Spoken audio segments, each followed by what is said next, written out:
Dear student of class 8, बेटा ये civics के थर्ड चैप्टर का लास्ट टॉपिक है।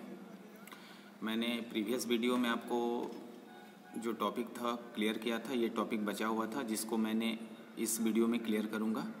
तो टॉपिक है आपका the role of the parliament. बेटा पार्लियामेंट का रोल क्या होता है हमारे कंट्री में, इसको हम देखेंगे इस टॉपिक में। तो the parliament in our system has immense power. बेटा हमारे जो पार्लियामेंट है, हमारा जो पार्लियामेंट है उसके पास बहुत ज़्यादा पावर होता है, बहुत ज़्यादा शक्ति होता है। रिप्रेजेंटेटिव ऑफ द पीपुल, क्यों? क्योंकि वो रिप्रेजेंटेटिव ऑफ पीपुल होता है। मैंने जैसे आपको बताया था कि हम एक अपने क्षेत्र से रिप्रेजेंटेटिव सेलेक्ट करते हैं, वो रिप्रेजेंटेटिव क्या करता है, पार्लियामेंट में जाता है। तो बेटा इसलिए कहा जाता है कि इमेंस पावर मतलब बहुत ज़्यादा पावर। हमारे पार्लियामेंट के पास बहुत ज़्यादा शक्ति होता है, बहुत ज़्यादा पावर होता है। नेक्स्ट है बेटा, इसमें देखो द पार्लियामेंट ऑफ इंडिया, संसद is the supreme law making institution. It has to houses, Rajya Sabha and Lok Sabha. बेटा कहा जाता है कि पार्लियामेंट को हम हिंदी में संसद बोलते हैं, और इसके पास सुप्रीम पावर होता है किसका, लॉ मेकिंग का। यानी ये किसी भी लॉ को बना सकता है, ऑर्गेनाइज कर सकता है, या किसी भी लॉ को खत्म भी कर सकता है। इट हैज़ टू हाउसेस, इसके पास बेटा टू हाउसेस होते हैं, राज्यसभा एंड लोकसभा। क्लियर?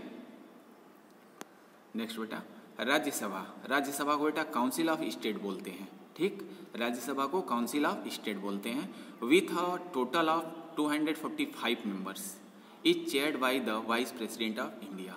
बेटा राज्यसभा को काउंसिल ऑफ स्टेट बोलते हैं, इसमें 245 मेंबर्स होते हैं टोटल, और ये किसके द्वारा कंट्रोल किया जाता है, वाइस प्रेसिडेंट के द्वारा। यानी इंडिया का जो वाइस प्रेसिडेंट होगा वही राज्यसभा को कंट्रोल करता है। और टोटल मेंबर कितने होते हैं, 245।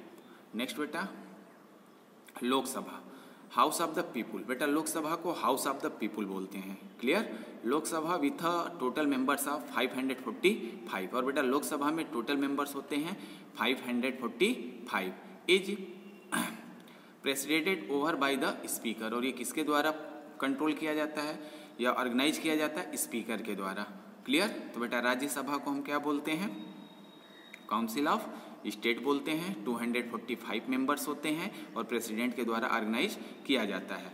लोकसभा को बेटा हाउस ऑफ द पीपुल बोलते हैं, इसमें 545 मेंबर्स होते हैं और ये स्पीकर के द्वारा ऑर्गेनाइज किया जाता है। अब बेटा यहाँ पे बात कर लेते हैं हम कि पार्लियामेंट का मेन वर्क क्या होता है। तो बेटा जो पार्लियामेंट होता है उसका मेन वर्क पहला क्या है आपका, सेलेक्ट द नेशनल गवर्नमेंट। बेटा ये नेशनल गवर्नमेंट का सिलेक्शन करता है, यानी प्राइम मिनिस्टर का सिलेक्शन करता है। और प्राइम मिनिस्टर का सिलेक्शन होने के बाद प्राइम मिनिस्टर क्या करता है, अदर मिनिस्टर का सिलेक्शन करता है। तो इसका मेन कार्य क्या है, सेलेक्ट द नेशनल गवर्नमेंट, यानी नेशनल गवर्नमेंट का सिलेक्शन करना। Second, to control, guide and inform the government. और बेटा पार्लियामेंट क्या करता है कि वो जितने भी लॉ हैं, चाहे अदर जो भी वर्क हैं हमारे कंट्री का, उसको कंट्रोल करता है, गाइड करता है और लोगों को इन्फॉर्म करता है कि नहीं ये वर्क हो रहा है, यानी संसद में। फिर थर्ड है बेटा लॉ मेकिंग। ये सबसे बड़ा वर्क होता है बेटा पार्लियामेंट का, उसमें लॉ मेकिंग होता है, यानी लॉ को बनाए जाते हैं। और वो लॉ कैसे बनाए जाते हैं, डिस्कस करने के बाद जो हमारे रिप्रेजेंटेटिव होते हैं उनसे उस पार्लियामेंट में क्या होता है, डिस्कस होता है कि नहीं ये लॉ बनना चाहिए कि नहीं, या ये लॉ अच्छा है कि नहीं। तो बेटा लॉ मेकिंग भी क्या है, पार्लियामेंट का ही वर्क है। इस प्रकार बेटा ये आपके चैप्टर 3 का सिविक्स का चैप्टर 3 बेटा समाप्त हो गया। क्लियर?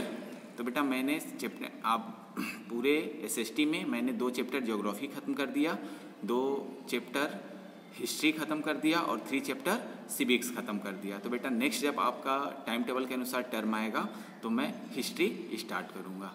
क्लियर? तो बेटा ये आपका चैप्टर 3 सिविक्स का पूरी तरह से कंप्लीट हो गया।